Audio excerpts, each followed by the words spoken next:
Então, eu vou passar aqui as perguntas, e são várias, e eu acho que eu vou aproveitar, enquanto isso, fazer aqui uma pergunta simples ao professor Jean Hugues. Eu queria saber, professor, quem compõe a comissão? A comissão de transparência é composta por quem? Quem são as pessoas que compõem essa comissão? E se as decisões dessa comissão são respeitadas pelos médicos franceses e pelos juízes franceses? Alors, pour la commission de la transparence, je n'ai pas la composition exacte en tête. J'avais une diapositive, mais je l'ai supprimée. Je pourrais la rajouter dans les diapositives qui viendront après. Nous avons essentiellement des médecins, donc des hospitaliers et des hospitalo-universitaires. Nous avons des pharmaciens. Nous avons des professionnels d'économie de la santé. Donc, leurs formations de base sont des formations universitaires, 3e cycle, médecine, pharmacie, biologie et économie de la santé. Donc, ce sont des experts, ils sont considérés par le ministère de la Santé comme des experts. Pour siéger au sein de la commission, ils doivent évidemment avoir fait ce que l'on appelle leur déclaration de conflit d'intérêts pour éviter qu'il y ait justement le risque de décision qui soit prise de façon non indépendante de l'industrie pharmaceutique. Donc un expert qui serait par exemple consultant de l'industrie pharmaceutique ou qui aurait travaillé dans un essai clinique pour ce médicament ne pourrait pas soit siéger à la commission, soit statuer sur le médicament qui est en cours d'étude par cette commission.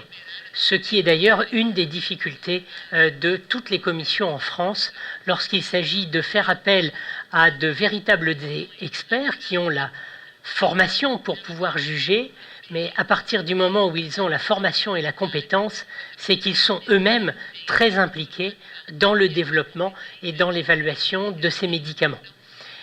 Donc les membres de la commission sont nommés par le ministère de la Santé après qu'il y ait, et maintenant c'est une procédure qui est formalisée en France en tout cas, après qu'il y ait eu appel à candidature pour pouvoir siéger dans les différentes commissions que j'ai mentionnées. Do Jean Hugues, aproveitando, essa era basicamente a questão da Rosângela Santos, e tem uma outra questão relativa ao trabalho também da comissão, que é como se resolvem os impasses relativos ao nível de reembolso, quando há questionamentos sobre a decisão tomada. Há uma Câmara que é superior à comissão ou as decisões da comissão são terminativas? Alors, il existe en France des procédures d'appel, donc un titulaire d'AMM qui se voit octroyer par exemple un SMR de niveau faible ou un ASMR de niveau 4 ou 5, donc de nouveau faible, peut parfaitement faire appel de cette décision. Donc il y a des moyens de recours, mais ces moyens de recours sont auprès de la commission elle-même, donc il y a des procédures d'appel, et après je pense, mais là je ne suis plus du tout compétent, il y a des possibilités d'aller au contentieux, cette fois-ci, devant, pour contester la décision administrative. Alors, pour répondre à la deuxième question que vous m'aviez posée tout à l'heure, effectivement, quand la commission de la transparence donne un avis, que cet avis n'est pas contesté par le titulaire de l'AMM ou qu'il y a eu épuisement des recours et des appels, en principe, le ministre de la Santé et derrière le CEPS, évidemment, applique les décisions de la commission. Je n'ai pas en mémoire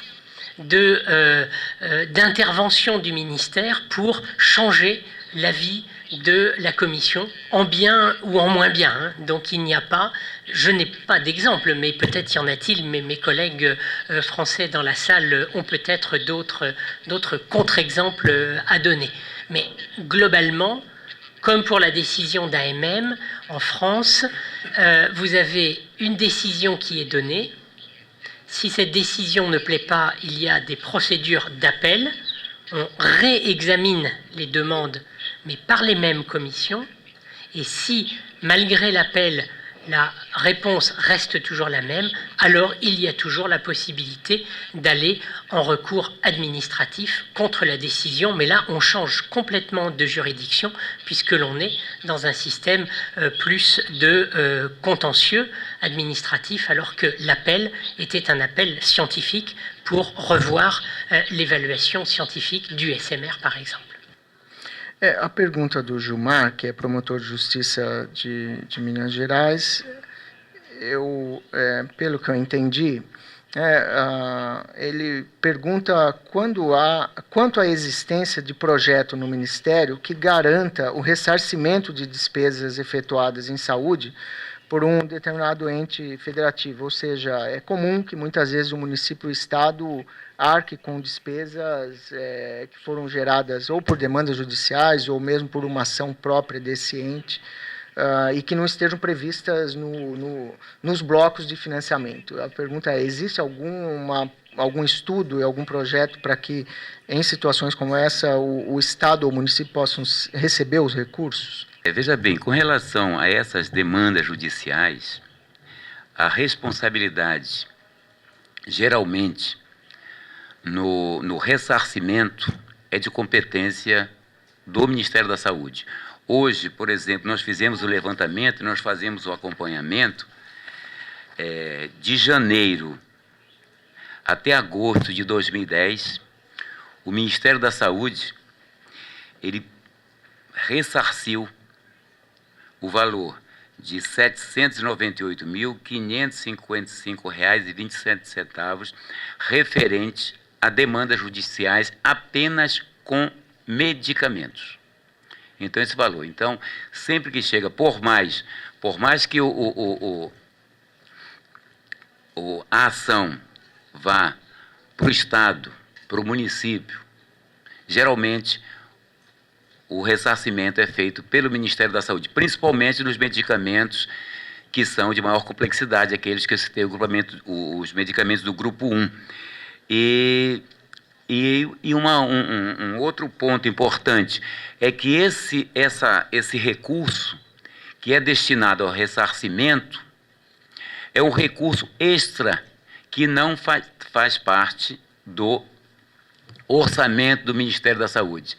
É um orçamento que tem que haver uma suplementação para que a gente possa atender essas demandas judiciais. Ou seja, aquele recurso que faz parte do financiamento dos procedimentos de média e alta complexidade, que nós denominamos de MAC, eles já são definidos a partir de uma programação anual do Ministério da Saúde, de acordo, cada ano tem a parte orçamentária.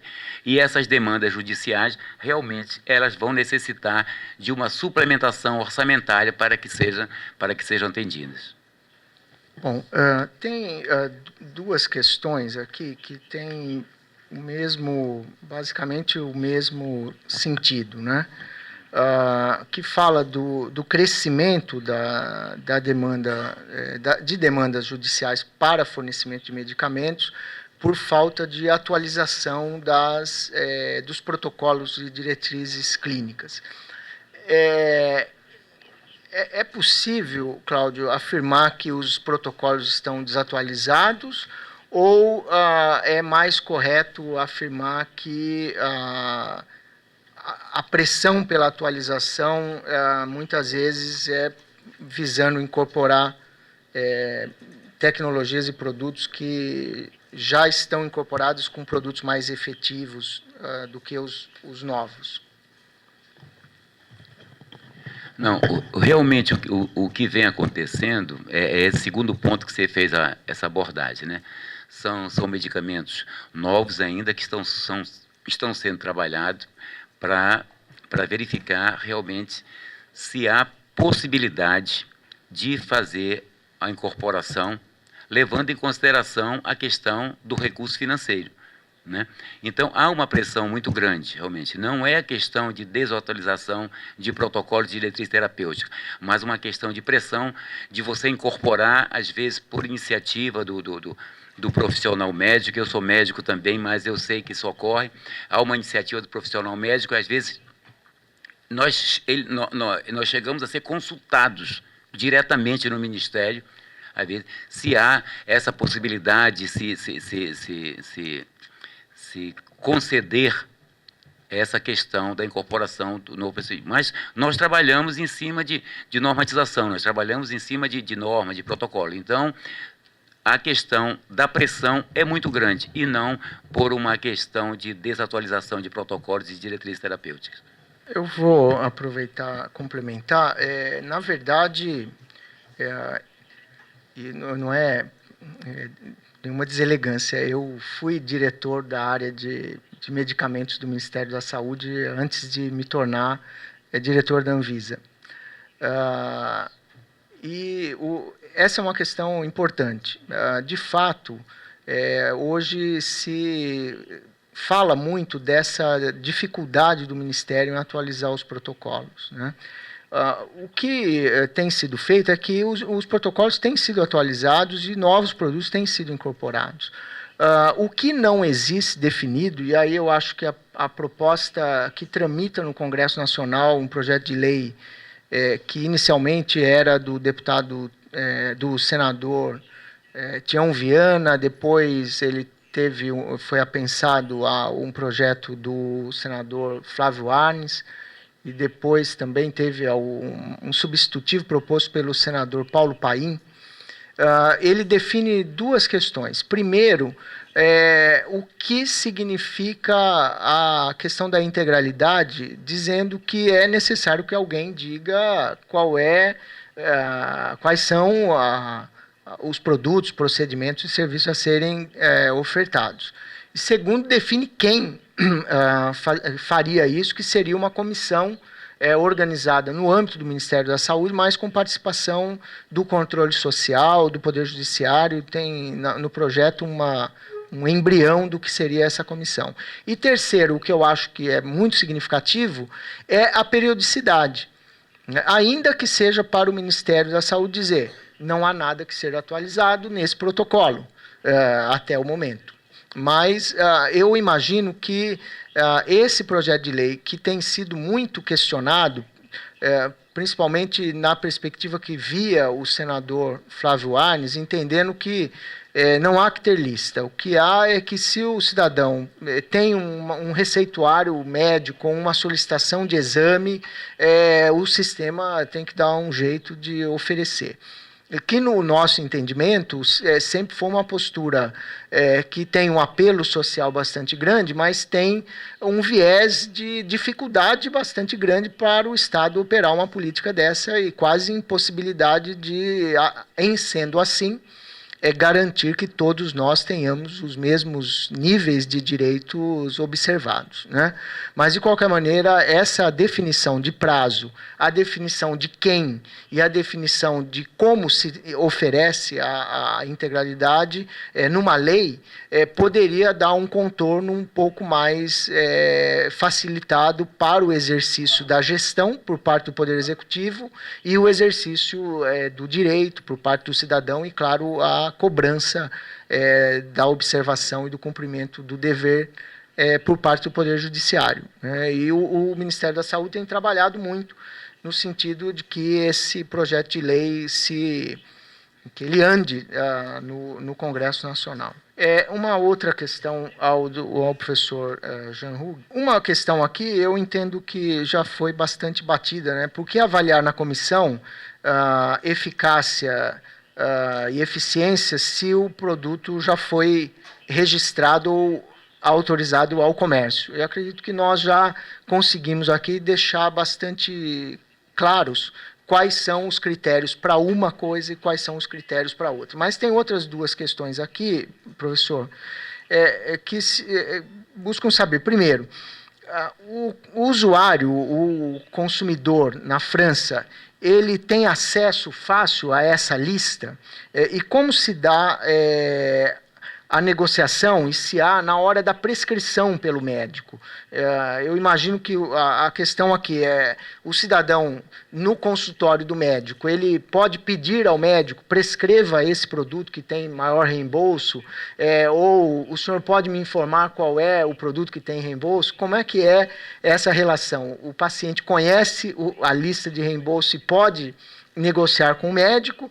E a outra questão é, quando não tem sucesso por essa via, ele pode ir à justiça no sentido de obter um reembolso de um produto que não está incluído como tal? Alors, la liste des médicaments remboursés ou non remboursés ou désinscrits est actualisée régulièrement, donc c'est une liste qui est disponible, mais je n'ai pas l'impression, en tout cas dans la culture française, que les patients français vivent avec cette liste dans leur poche et quand ils vont chez le médecin, soit à regarder ce que le médecin va leur prescrire et à savoir si ils pourraient avoir accès à tel autre type de médicament. Dans 80, enfin c'est assez difficile parce que je n'ai pas d'études en tête en tout cas, mais j'ai envie de dire que dans 95% des cas, et surtout pour les pathologies pour lesquelles aujourd'hui les thérapeutiques sont bien établies, pour lesquelles, je dirais, il y a un consensus médical dans la prise en charge, la relation entre le médecin et le patient est de confiance, et quand un médecin prescrit un produit, je connais peu de cas de patients qui viennent contester la prescription médicale. Le plus souvent, dans ces cas-là, le patient change de médecin ou adopte une autre stratégie thérapeutique. Mais globalement, et encore une fois, il y aurait peut-être des études, je dirais presque épidémiologiques à réaliser sur le comportement du patient français, mais j'ai envie de dire que dans la majorité des cas, et vu aussi l'offre de soins qui est disponible en France, ces problèmes que vous mentionnez pour les patients brésiliens semblent moins aigus en France que je ne les perçois chez vous au Brésil. Avec une réserve pour des maladies relativement graves ou des maladies rares pour lesquelles les patients sont extrêmement bien informés. Je pense à des cancers de dernier stade. Je pense à la maladie de Gaucher par exemple, mais bien d'autres maladies rares pour lesquelles il y a même des associations de patients très bien organisées et qui connaissent bien les produits en cours, qui viennent juste d'être autorisés, mais qui ne sont pas encore disponibles en France parce qu'on est encore à l'étape évaluation par la Commission de la transparence, etc. Mais ceci représente des cas relativement limités. Et on a alors, en France, et c'est une démarche qui est cette fois-ci commune entre le patient et le médecin, la possibilité d'avoir accès à un usage compassionnel de ces médicaments, et c'est la procédure que j'ai mentionnée dans une des diapositives de l'autorisation temporaire d'utilisation. Mais là encore, ce système d'ATU ne doit pas être un système à généraliser pour organiser le système de soins. Le système d'ATU doit être vu comme quelque chose d'exceptionnel pour permettre à quelque temps de là que ce produit soit définitivement abandonné dans la thérapeutique ou alors entrer dans la thérapeutique le temps que l'AMM soit donnée, la HAS se soit prononcée et que le prix ait été donné.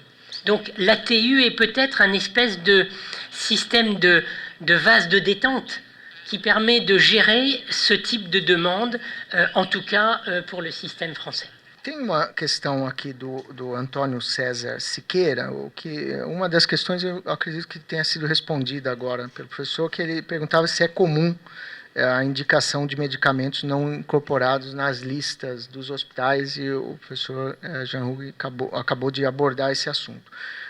Mas a pergunta é interessante e provocativa, porque ela inicia na seguinte forma: o judiciário sempre se baseia em indicações médicas para o deferimento de liminares para a compra de medicamentos não previstos nas listas do SUS. E tendo em vista que essas indicações são feitas por médicos ligados ao SUS, pergunta a mim e ao Cláudio se a lista está defasada ou os médicos fazem indicações equivocadas. E eu achei bastante oportuno, acho que um comentário rápido aqui. A experiência que a gente vive quando está na gestão é que não é uma questão de equívoco por parte do médico. Na verdade, na grande maioria das vezes, o que se observa é que o médico está buscando o que, na sua percepção, é o melhor para o seu paciente. A questão que eu entendo que precisa ser discutida é justamente aquela que nós batemos aqui nas minhas considerações antes das perguntas. Bom, as pessoas que decidiram incorporar um outro produto para o tratamento, por ser um produto com um grau de efetividade mais elevado, é isso que se espera na elaboração dessas listas, é que não podem se equivocar. Elas precisam, de fato, escolherem esses produtos, né? E eu acho que é uma questão de amadurecimento por parte da sociedade, por parte dos profissionais de saúde, de conseguirem acreditar que aquela estrutura ela é mais protegida de pressões que são exercidas no dia a dia pela propaganda, pelo poder econômico das indústrias, do que um profissional isoladamente. A questão nós não podemos duvidar da intenção e da capacidade do médico, de maneira alguma, mas nós precisaríamos submeter essa boa intenção e essa capacidade do médico a uma avaliação que não é individual e que deve, e pressupõe-se, estar mais protegida do que a avaliação individual, sem, obviamente, deixar de reconhecer que existirão naturalmente situações particulares e individualizadas que terão que ser tratadas na particularidade, na individualidade que ela oferece. Alguns estados têm constituído, inclusive em parceria com o Poder Judiciário, as câmaras que, de alguma maneira, buscam fazer esse crivo. Eu sei que em São Paulo há uma experiência como essa, em alguns municípios do estado de São Paulo também, onde situações como essa seriam submetidas a um comitê formado por profissionais de saúde, médicos, farmacêuticos ligados ao serviço público, com a participação de representantes dos usuários por meio do Conselho de Saúde e também do Poder Judiciário por meio do Ministério Público, né? E, mediante uma avaliação técnica, chegar à conclusão se aquela abordagem individualizada proposta pelo médico não encontra, de fato, suporte numa abordagem mais ampla de uma definição do sistema. O que eu observo, em questões como essa, isso fica muito marcado, é que nós criamos um conflito, e um ambiente de conflito, que, na verdade, só tem sido bom para quem exerce a pressão sobre o Poder Judiciário e sobre o Poder Executivo, que são as indústrias que, de fato, lançam os produtos e pressionam diariamente para ocupar o máximo espaço no mercado com o seu produto. E nós precisamos ter cuidado em, primeiro, não criarmos um conflito que não existe ou não avançarmos num conflito que não precisa existir. O que eu acho é que tem que ter muita responsabilidade por parte dos gestores da saúde e por parte dos profissionais do judiciário e dos profissionais de saúde como um todo, para entender que o sistema público de saúde brasileiro é um patrimônio de todos nós e perante ele nós temos direitos, porque nós precisamos que cuidem dos nossos filhos, de nós mesmos, dos nossos familiares quando eles precisarem, que cuidem bem, que acolham, que optem pela melhor alternativa de diagnóstico, pela melhor alternativa de tratamento, né? Mas nós temos o dever também de preservar esse sistema, se é que nós acreditamos que ele seja necessário, né? E preservar o sistema impõe a todos nós o bom uso desse sistema. Nós não abrimos a torneira da pia, da cozinha, e deixamos a água jorrar o dia inteiro porque é barato e porque tem água na torneira. Não seria prudente fazer isso, porque pode faltar água, né? E água tem se tornado um bem essencial, cada vez menos disponível, né? E eu dizia, nos conselhos locais de saúde, quando me reunia com os usuários do sistema lá em São Carlos, nós criamos 29 conselhos locais de saúde, justamente isso, eu fazia essa analogia com a torneira. Eu dizia para a dona de casa, a senhora fechou a torneira antes de sair de casa? Fechei. Eu falei, aqui na unidade de saúde é a mesma coisa. Se nós pensarmos que as consultas médicas, os medicamentos aqui são a água da torneira, né, que estão sendo ofertadas de forma organizada, nós precisamos utilizar de forma racional também. E a construção dessa consciência, no meu entendimento, ela não está acabada ainda, e nós vamos ainda, aqui no Brasil, sofrermos um pouco, mas nós não podemos criar conflito onde não existe. Bom, ao doutor Cláudio, tem duas questões aqui que se referem à regulação e que, em resumo, elas dizem o seguinte: as centrais de regulação, elas regulam vagas e serviços do setor público ou conveniado com o SUS.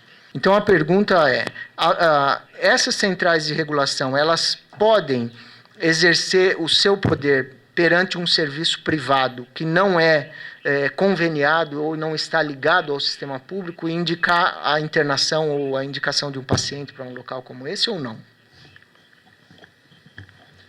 Não, a partir de 93, quando se começou a trabalhar em centrais de regulação, nós vemos, ao longo dos anos, nós estamos aprimorando. Então, hoje, quando a gente fala central de regulação, não é uma central de vaga, é uma central de regulação de fato mesmo, que ela trabalha em cima de protocolos clínicos, ela trabalha com classificação de risco.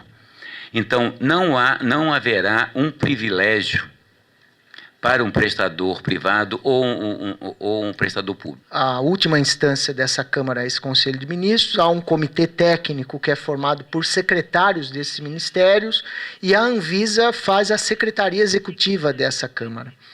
E essa Câmara é responsável por fixar os preços de entrada dos produtos no mercado brasileiro, com técnicas que são muito semelhantes às usadas por outros organismos no mundo que fazem isso.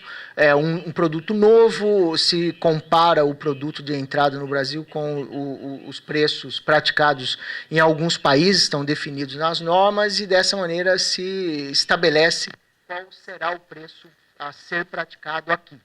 Essa Câmara, na verdade, há algum tempo atrás, ela fez um estudo e verificou que, usualmente, em fornecimento para compras públicas, havia um desconto médio praticado no Brasil.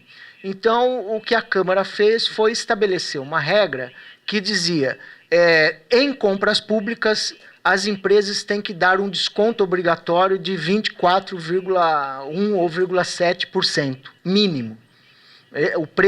Aquele preço que foi fixado pela Câmara para a compra pública, ele tem um desconto obrigatório e nunca pode ser maior que esse. Claro que pode ser menor, nas licitações públicas esses preços normalmente são reduzidos.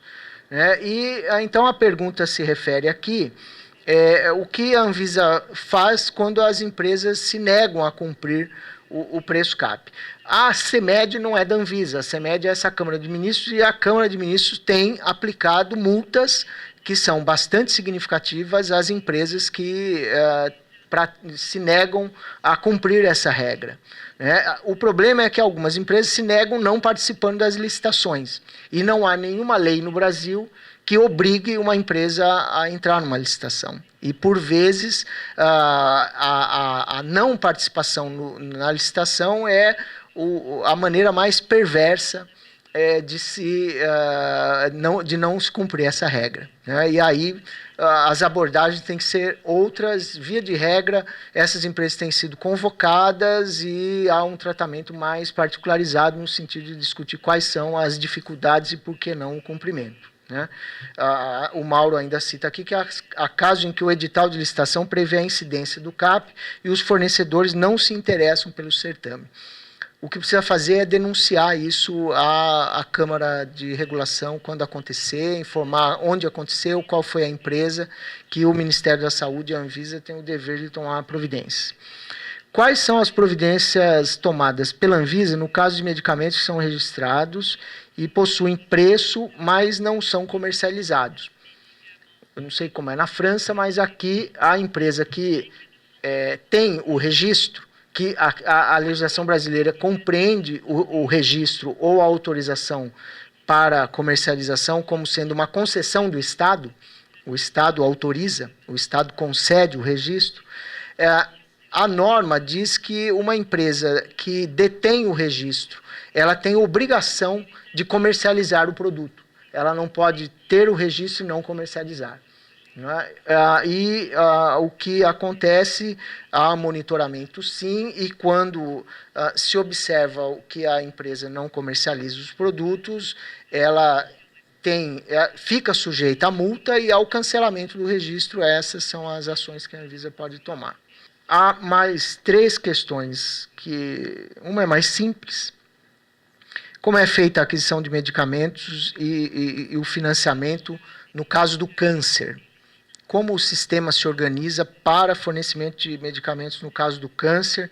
Eu vou rapidamente tomar a liberdade aqui de me colocar no assunto. O tratamento do câncer no Brasil ele tem uma particularidade, que é o tratamento por procedimento. Então, as autorizações e o pagamento desse tratamento para os hospitais se dá por meio do que nós chamamos aqui de uma autorização de procedimento de alto custo em oncologia. E se remunera um determinado valor. Então, uma APAC, autorização de procedimento de alto custo de oncologia para o tratamento de um tumor de tal tipo de pulmão, tem um determinado valor definido. Dentro desse valor, pressupõe-se todo o tratamento que é ofertado pela unidade onde o paciente está tratado. Então, a pergunta é, os CACONs, os Centros de Tratamento de Câncer, podem prescrever livremente esses medicamentos? Eles podem. O INCA, que é o Instituto Nacional do Câncer, ele elabora diretrizes para o tratamento do câncer, mas essas diretrizes do INCA, elas não são ainda normas. O que se busca é que elas sejam normas. Então, os hospitais têm liberdade de adotarem protocolos próprios para o tratamento das doenças oncológicas e incluírem, a partir da definição desses protocolos, os medicamentos que serão utilizados.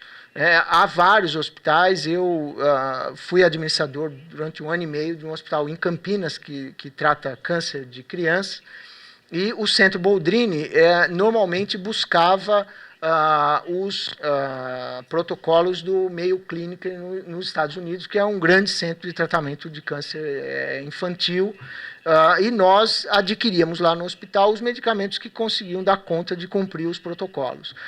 E claro que se houver diferença na conta entre aquilo que o Estado remunera e aquilo que custa o tratamento, essa é a mágica que o hospital precisa muitas vezes fazer no sentido de não ficar com o prejuízo.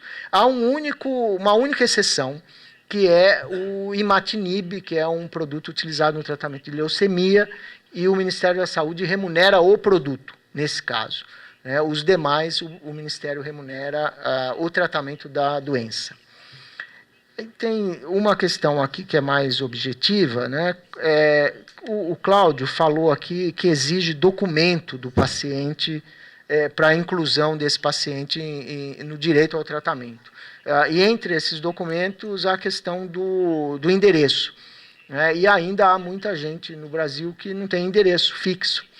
Moradores de rua, infelizmente, e pessoas que, por outro motivo, não têm. Como é que procede nesse caso, Cláudio, do paciente que não tem moradia fixa?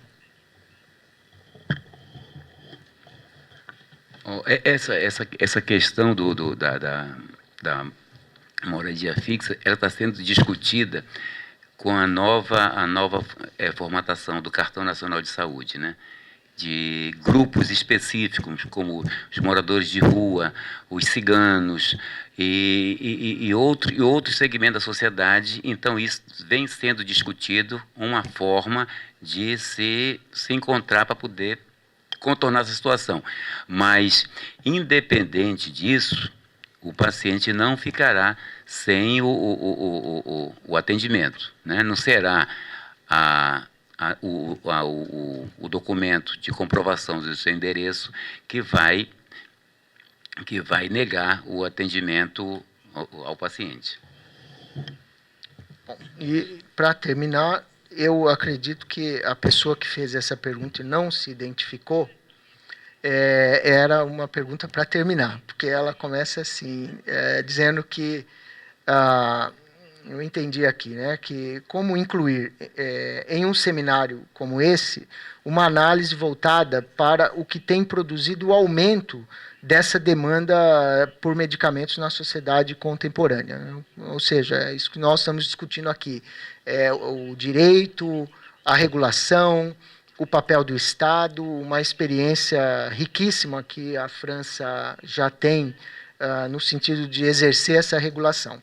Mas aí ela faz uma pergunta que eu, para encerrar, transmito aqui ao professor Jean Hug e ao Cláudio, para além de pensar estratégias efetivadoras ou que garantam acesso ao serviço, como é possível criar alianças para enfrentarmos esses desafios futuros?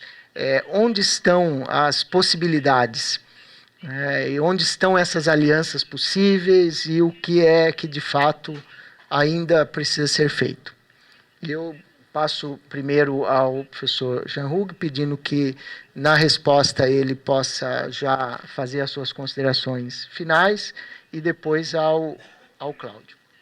Il est évident que pour un certain nombre de pathologies pour lesquelles on est encore potentiellement très démunis, il faut qu'il y ait, vous avez mentionné le terme d'alliance, mais effectivement des alliances à tous les niveaux, que ce soit au niveau de la recherche avec des partenariats publics, privés, et pas seulement au niveau national. On a aujourd'hui une mondialisation de la recherche et du développement des médicaments, donc je crois que de ce côté-là, les alliances peuvent être parfaitement bénéfiques et bienvenues et doivent être encouragées.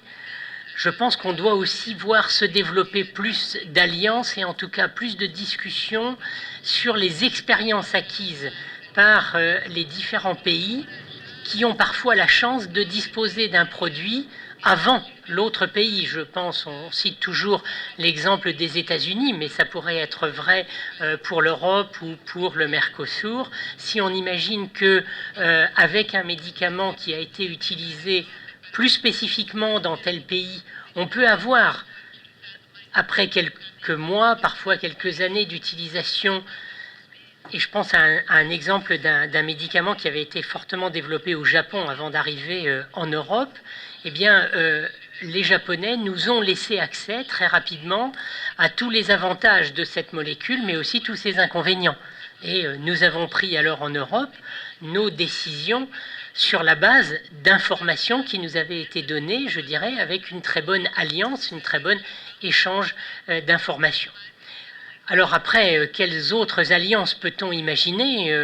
Là, je sors de mon domaine de compétences, donc je m'arrêterai probablement, mais on pourrait imaginer de la mutualisation, de la reconnaissance de l'évaluation faite par tel organisme, par telle institution, qui puisse ensuite être passés, proposés par cette institution à d'autres institutions.